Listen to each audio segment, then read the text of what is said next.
The film focuses on 1965 Indonesia, where there was a military coup. The military overthrew the sitting government and then accused every potential opponent of the new regime of being a communist, and then employed death squads to kill them. And these men have been in power ever since, have never been forced to admit that what they've done was wrong. And so when I found them, they boast about what they've done.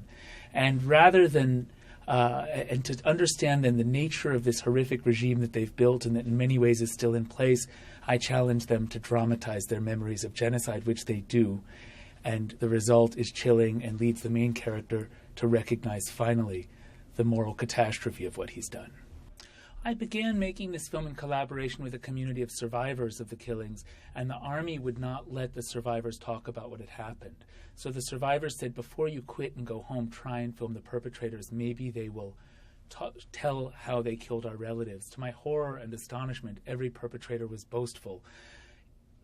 Trying to understand why they're boasting and gradually recognizing that the boasting isn't really what it appears to be at first. It's not really a sign of pride. It's the opposite. It's a sign that they know what they've done is wrong and are desperately trying to convince themselves otherwise.